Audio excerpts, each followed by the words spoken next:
Hello, hello, and hi. Welcome to Tomorrow Today, a space for young people in Botswana, thinkers, dreamers, and most importantly, disruptors. I am your lovely host, Bridget Ciele, and like I said the first time, I will never be alone. I'm here with... Hello, I am Totleho Abram. I'm the co-host of this program, and I'm very excited for this conversation. It is going to be a controversial conversation. But before we start, I just want to get your head around how you're feeling, because we had our first episode rolling out last week. So yeah, how was it for you? Well, it was very exciting. I was very nervous. Weren't you scared? I was very scared. Of what exactly? I've never been in camera like this. Uh-huh. Not that I don't speak. I do speak to people. I do engage people, but not in a setting like this. In a setting like this. Yes, I think that was my same thought process as well, because I was like, people have never seen this side of me. Yeah. So it's going to be like so much happening, and I have to keep all versions of myself rolling in one boat. So here we are, and without wasting time, I think we will get to the conversation. Yeah. It's a very controversial topic, Highly so. and I think, I don't know, honestly speaking, but I feel like it's the conversation that we need to be having this time. Yes. And as youth, we should be knowing, because it's going to affect us, most importantly. Yeah. The topic, the title, I don't know if I should say it the same way we wrote, because we wrote it as Konkotewe. Yeah. Just say it like that. Okay. So yeah, we are going to be discussing Concord issues, right? And 60 years later, the amendment bill is on the table, right? So there's so many questions, so many feelings, Botswana. But before it's enela more grounding, how is your thought process? Well, the issue of the Constitutional Court, I think it's a matter that you don't decide your position on it subjectively. You need to be objective. As possible, Be objective as possible as you can be, because it speaks to a lot of things. It speaks to making expansion of the judiciary. So I think what is important is for us to actually get deep into the matter and understand exactly why do we think it should be established, or why exactly we are against it. And for the past, for the past year, the conversations have been rolling out. And with me, I've been trying to understand but when you're talking about an issue like this, because it affects, it's not, you need to be as objective as possible, and you don't have to pick a side, because it affects Botswana mongwe le mongwe. Exactly. From me here, Mogaborone, down to that Botswana hela in the remote area, you know. And whenever I try and hear the people speak about it, because there have been many conversations going on, I'm like, where am I standing? Am I for or am I against? Because there are people, there are supporters, and then there are other people who are against it. But everyone has to have their own standing, I think guess. the problem is, majority of the time when I listen to people having this conversation, even those who are for it, if you sit down with them and actually engage them, why are you for the Concord? They can't even tell you. They can't defend It's an that issue standing. of, I'm standing with the president because he is from my political movement, and so what he says should be done, you know. But I think that's a very wrong view of policy. I think what we need to do is, whenever there's a suggestion by government, we speak to it devoid of political affiliation, and speak to the matter for what it is. For what it is. Yes. That's so interesting. I think the past few months, there are certain issues where I feel like we need to put our party colors aside and focus on the main issue. Exactly. And this one, I think it's really, really important for us to put the party colors aside, because like getting something from what the president was talking about, Koneko, in one of the conversations, he was like, constitution, it's very, very difficult. So if it's a case like this, where you find people who are skilled, who have expertise in the area, and they still debate around it. It shows the complexity of the issue at hand. So if you come now with your, oh no, I'm standing behind this person, hey, it's gonna be we difficult. are going to suffer. Like, we are genuinely going to suffer. But guys, here we are. We have the Constitution bill on the table, and if you don't know, you are going to be knowing today what it is about and what people are talking about and the conversations that are being had. Because since 2025, I've been seeing Kotla meetings, public lectures, as well as CSOs trying to hosting forums, trying to educate and informing people about this because of how important it is. So, my God, the government has introduced the amendment bill, and this puts us in a very tough position as Botswana. But also, I think we need to do something as Botswana. We need to step up. We need to inform ourselves, and we need to educate ourselves on what this is. And the reason why we chose this specific topic for youth is because I feel like for youth, it's going to affect us more. Because the same constitution we are living under, the constitution here 60 years ago. So generations and generations and generations come under, and we are the ones going to suffer. It is important also to note that the constitution you're speaking about is not our constitution. This constitution was a product of the negotiations of the forefathers of this country with the colonizer. So it actually has nothing to do with us as Botswana. Speaking into it as to what do we want to be a document that governs us. You will remember that when we speak about this conversation, majority of the time there has been a few amendments there and there and there. But we've never really had a review of the whole constitution.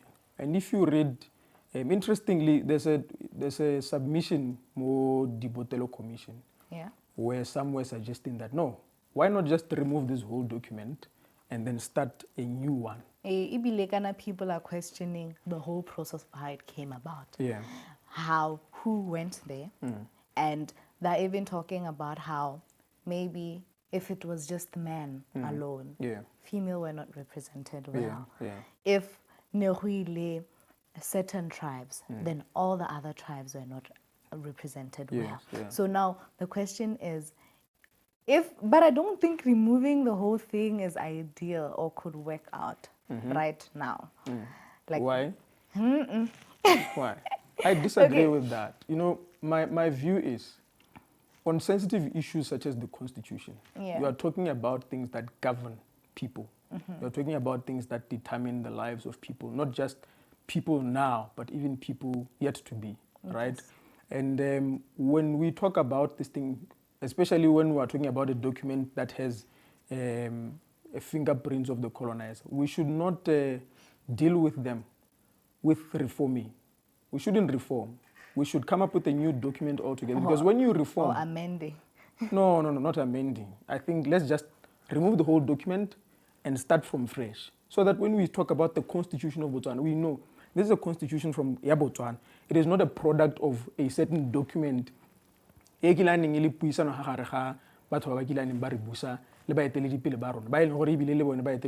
they went there wasn't a complete representation of Botswana Kakakari. Do you understand? So if you reform, then it means partly you are agreeing with the principles which the document functions on.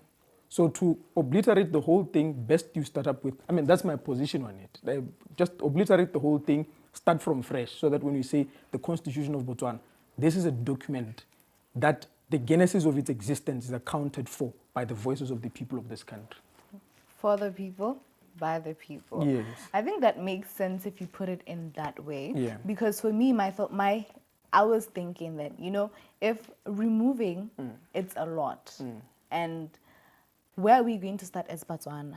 And who are we going to pick to represent us as Botswana? Because if we are going to be talking about issues of misrepresentation, then who do we think is best to represent us? Right? Yeah. Even the people who are spearheading this whole Concord issues and everything, do you think Rona Botswana should at least have, because Nakoya Dibutelo Commission, there were issues around who are those people who are spearheading the commission, right? Now we are having the Concord and the Constitution Amendment Bill, right? Who are these people? Do they represent us, Botswana? Who put them there to represent us, Botswana? Yeah. Well, I mean, it's a difficult matter to attend to because I carry the people who are in the commission are elected by the president. So I think in such an instance, you can only hope that the president will not be biased in electing the people who are part of the commission. I think for us where we are, it's a matter of hoping that the president will do so. Unfortunately, we don't have that much ground to reject the people who are in the commission themselves. But I think in issues of representation, it is indeed very important that all peoples be represented when we come up with a new constitution for the country. Okay. Now let's just going back to the Constitution Amendment Bill, right? Ghana, that's what's on the table. Exactly. So it proposes creating a court with exclusive jurisdiction over key constitutional issues, right? Which are the fundamental rights, freedoms, parliamentary memberships, elections, and petition and validity of laws. Exactly. Right? And if it came about as another proposing a different court, right? In simpler terms, right? I don't want anyone coming for my, oh no, but you are not saying it the right way. Please, guys, okay? I'm trying to break it down as possible, right? So there has been courts existing, right? The High Court, the Court of Appeal, and the Industrial Court, right? So if we're going to be creating another one, which is going to represent constitutional issues, what are we saying about the current system in general? You see, when you create a different institution to address a certain particular matter, the preamble act to doing that is you look at the existing ones and then you see if at all they can't address what we have as a problem, right? So I want to believe that in us saying we're creating a constitutional court comes from the fact that we have looked at the functionality of the High Court, because I carry the Constitution had given it powers to actually deal with all matters that are constitution, right? Sure. So my belief is that they have assessed the functionality of the High Court and then drawn a conclusion to say, no. The High Court in its nature cannot be able to address these issues well, right, that we're talking about. Because I carry the bill itself, you realize this whole thing surrounds around the issue of the Bill of Rights. I think from section 3 to 16 or so from the Constitution. True. So the whole point is the High Court cannot address these issues quite well. So then that's why we're bringing up a different body of the High Court to be the ones that deal with issues of human rights. That's going to deal with it with greater focus and more agency to the issue at hand. Yeah. But I personally feel like that's not what should be done. Like, that's just my personal opinion. I feel like if then we're realizing that there is a problem when I'm taking something to the High Court, then let's fix what is leaking at the High Court. We can't fix by opening another thing now. That's where we're supposed to be starting. If we are going to be starting, if we want to fix an entire system, like an entire thing, let's do it from the root cause. We shouldn't start with if we are recognizing that, okay, fine, there's a problem with the High Court and how it deals with such constitutional issues, right? Don't take away something from it and then you start another one. At the same time, you're going to be using the same people, to my understanding, right? Ghana, are we going to be using different judges? I don't know. I can't have an answer there. But see, my belief is this. Remember that the issue of the Constitutional Court came as a recommendation from the people. If you read the Dibotelo Commission, right? The people were saying they feel like they need the Constitutional Court to be established. However, The commission itself did not agree with that. The recommendation was that there's no need for us to actually have a constitutional court. But that was the voice of the people, right? And if you look at it based on how I'm understanding the whole document, you realize that the constitutional court. So Diputelo, what was the argument on why we can't have? Well, they believe that there is no. Actually, if I'm remembering quite well, the argument was that some constitutional matters are not well handled, right? And Haba you are going against the recommendation of the people. They're saying there's no proof that actually has been submitted. There are certain constitutional matters that have not been handled well that can necessitate the construction of a constitutional court. Remember that they wanted a constitutional court and an industrial court of appeal, so that issues that move from the industrial court don't go to the court of appeal, but go to the industrial court of appeal. Yeah. You understand? So those were the two courts that were suggested in that document. And the commission disagreed with both recommendations to say, there's no proof that you guys are presenting to us to say that constitutional matters in them not being handled well, we need a constitutional court. I think if that's the case, if like the people did recommend the constitution amendment and the Concord thing, it's controversial to what the people are saying now. Because what people are saying on media, even during the Kotla meetings, is we don't need this right now, my dear thing, why don't we take it somewhere else? Which is what they recommended. Because from what I'm hearing, they say they wanted something and then it was rejected. But now because of the new government, they are accepting it, right? So why is it that now when the government is doing what they wanted, they're still against it? I think people are hard to please because single time, like every time, the Kotla meetings, people do not want this. They feel like it's a waste of money, especially now, like looking at the current economic phase that we are in as Botswana, that arguing that, you know what, we don't need millions, 200 million being put into that project. We need it going to that. But I have a friend who actually said that she's like, you know, such issues, she feels like we as Botswana don't understand how the government works or how parliament works or how the budget works in general. Let me give an example. How the 100 million why entertainment, what creative industry, creative industry. How the 200 education, education. We shouldn't say no. 100 cannot go to 100,000 cannot go to creative wireless. I get you. You get the whole thing. Because she's like, if we are saying that thing is not a priority right now, we should prioritize education. It doesn't make sense. I think to please people is a difficult thing, man. You see, one thing about policy is about who gets what and how much of what are they getting. And in us having that definition also, if policy is to have any stability, it will have to be one interest over the other. Also, for the functioning of government, you can't put one matter on pause because you feel like this should be the priority. I think the Constitutional Court can be a priority on its own angle. The issues of health are also a priority of health, or a priority on their own angle.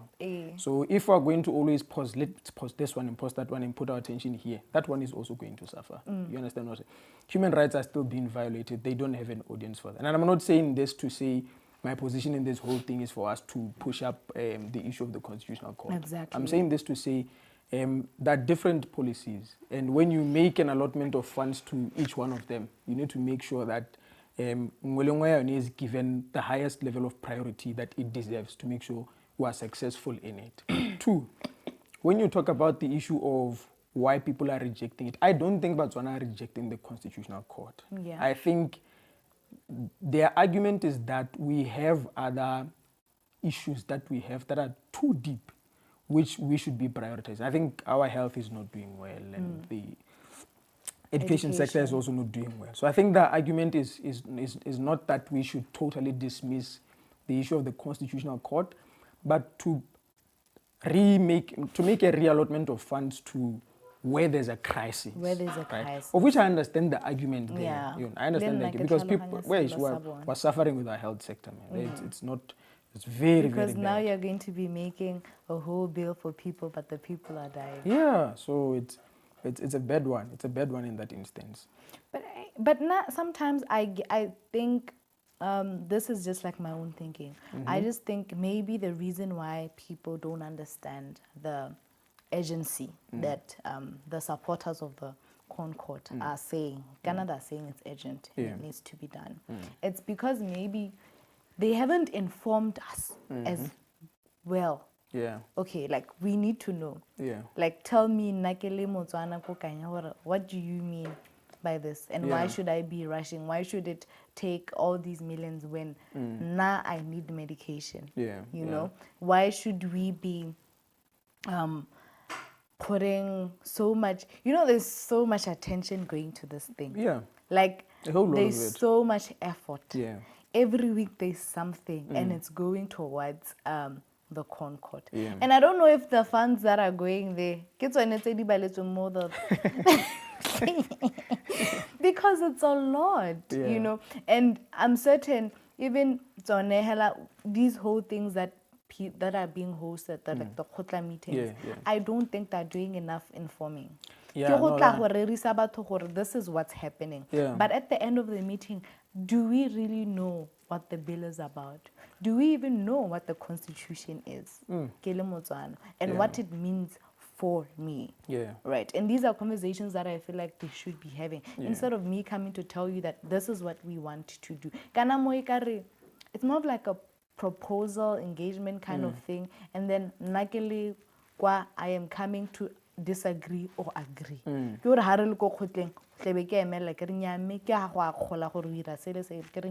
I am against this one. There is no, the informing part is the problem, in my opinion, that we should be informed well, because if it's something that affects us, then I saw something on the Botero Commission where people were saying that they feel like the Constitution should be taught at a very young age, like right from basic education. When did you know the Constitution? I don't know, man. Do you know it?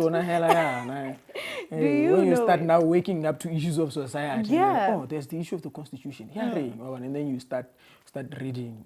I think I was really forced to read the Constitution when I was doing my second year. I was doing constitutional law. Yeah. That's when I really had time to open the document and read. But before that, you were just leaving. Yeah. But we get taught so many other things at school that we shouldn't even be knowing. Yeah. You know? Maybe to ask you, do you think that we should?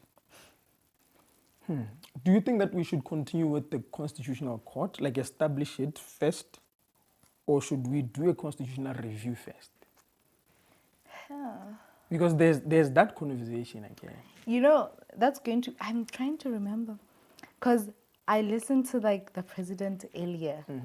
So now I'm trying to remember what he said, but because I know it changed my thinking. I don't know if before I thought it meant, it should go with the review and then the Concord after, or that's what he said.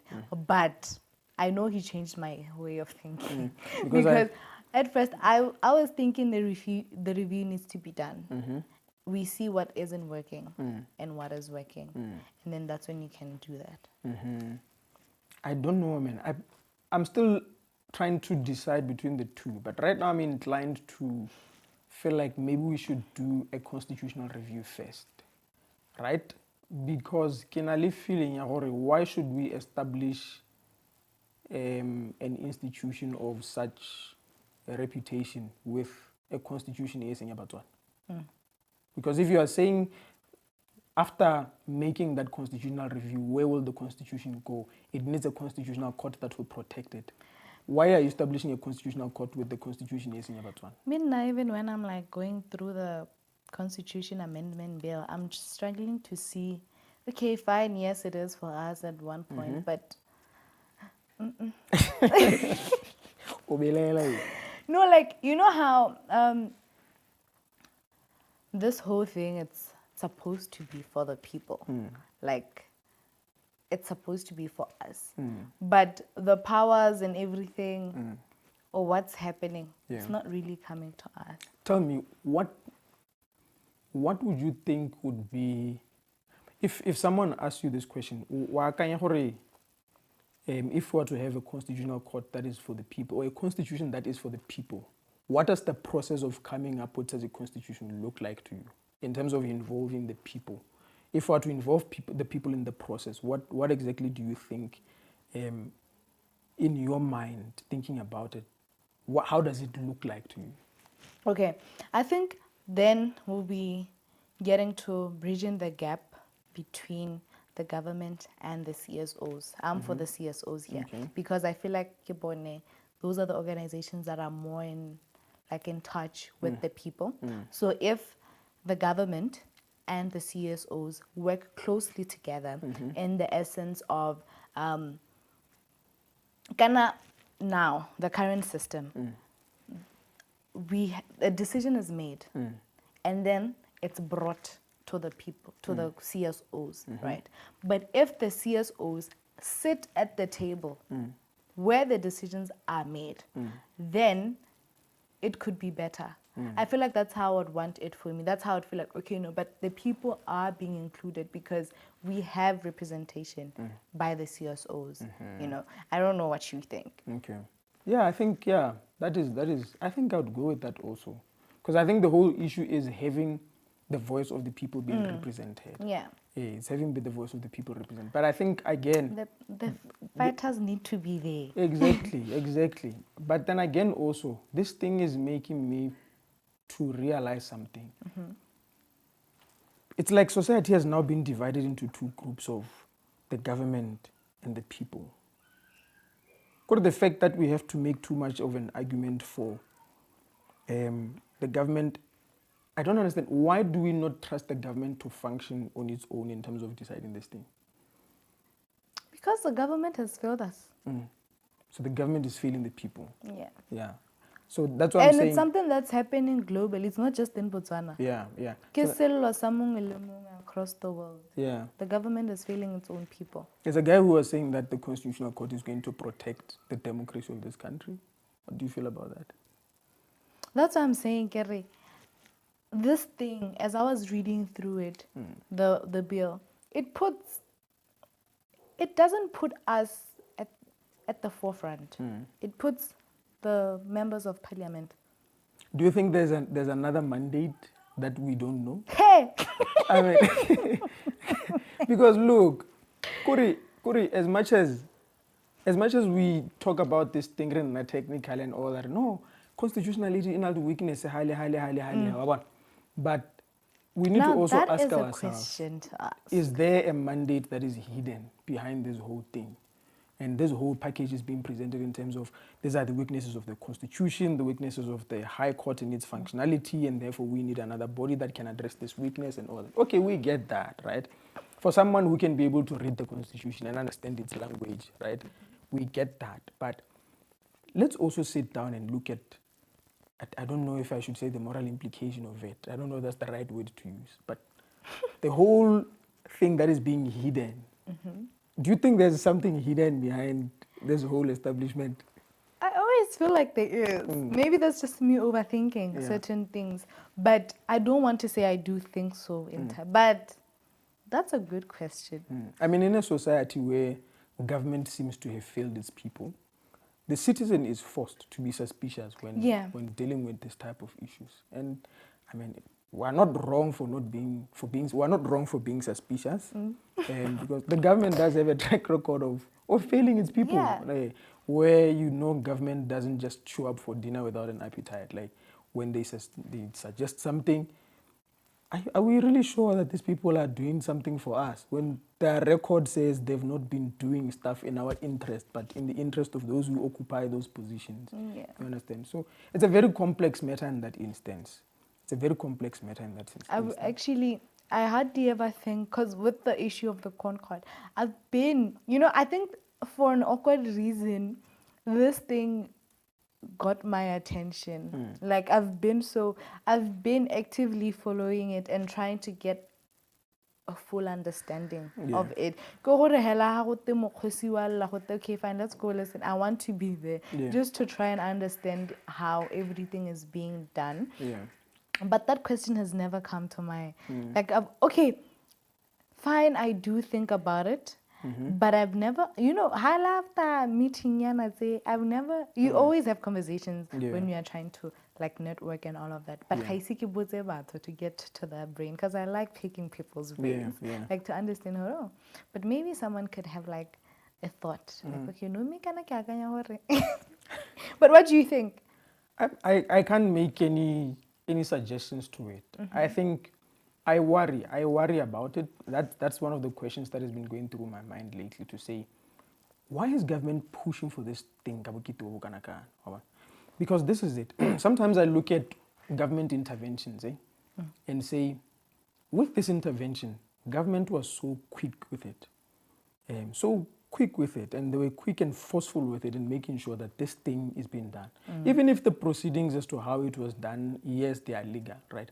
But the fact that there was more of an effort by government, it then shows me in other sectors of policy, government can do the same, but it doesn't. Some policies,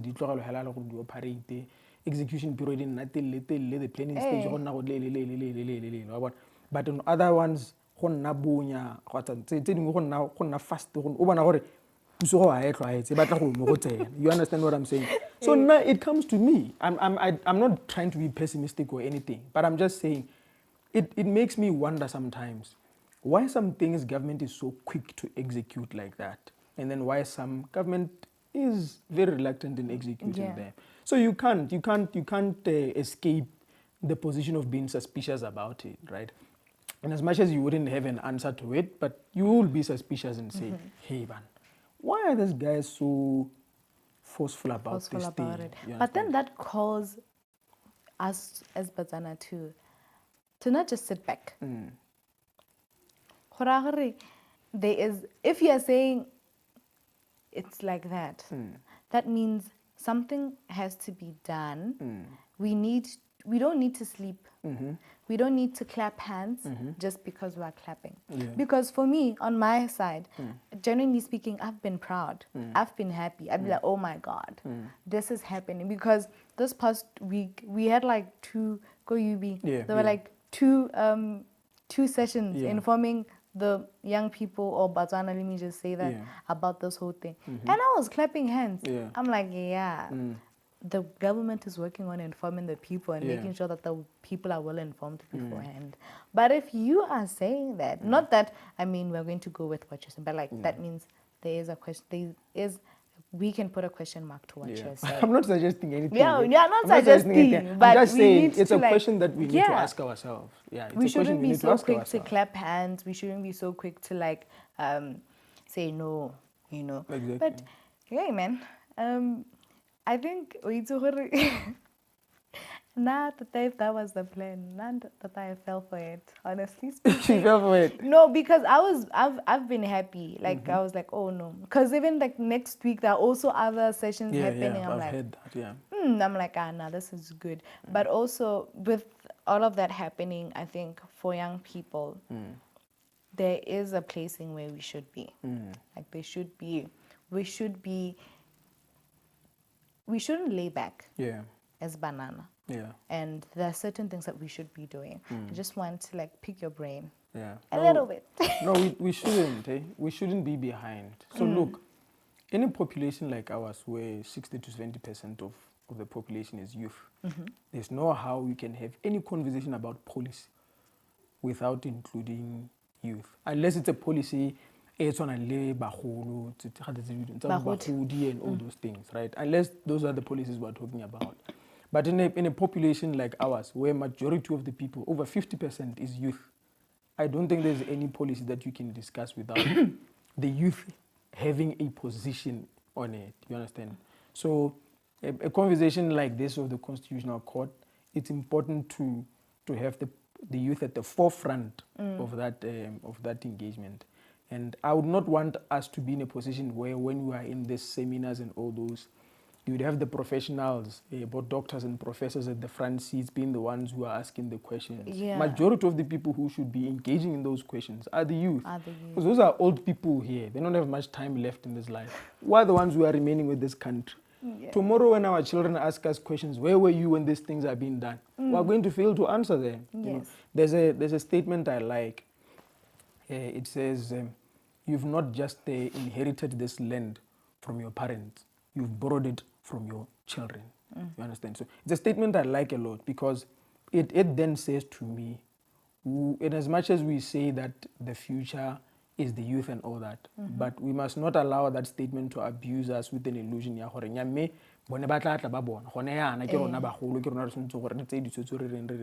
No, we need to involve them because ultimately they're the ones who are going to take over. And right now, we are taking over as the youth in this country. And there's no how we can be discussed as a by the way when it comes to issues like this. And that brings us to the next coming, is it 4 or 5 episodes? Yeah. There's many of them. There's many of them. I think that brings us to the next coming episodes. We're going to be discussing issues about the Concord and so much more. And I think from down the comment section, they should recommend titles of a conversation, what we can discuss and what we should be discussing. Maybe even guests. Even guests. I think it would be interesting for them to say, okay, no guys, bring this individual to the next episode. That would be so much fun.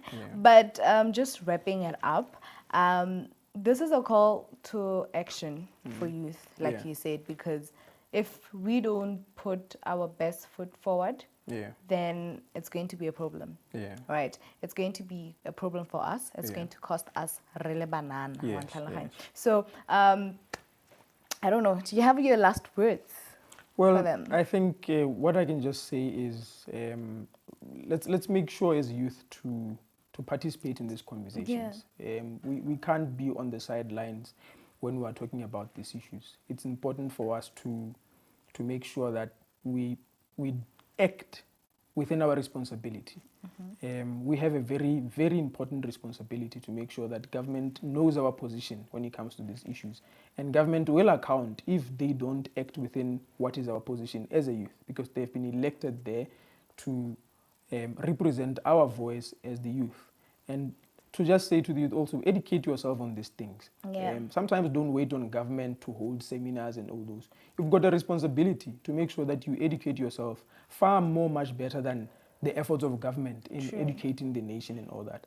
Otherwise, if we don't, we're going to remain a people who decisions are made for them and then tomorrow we complain about those decisions. And we have so many resources at our exposure. There's internet, there's TikTok, there's literally everything, guys. For me, take it from me, you can use TikTok to get everything that you need to know, to get the links to seminars or even people talking about the constitutional court, breaking it down for you. So educate yourself. Don't wait for someone to come and educate you about an issue that you could easily access, But with all that being said, thank you guys so much for your time, for watching and for supporting us. We are tomorrow today, and that is it from today. Thank you.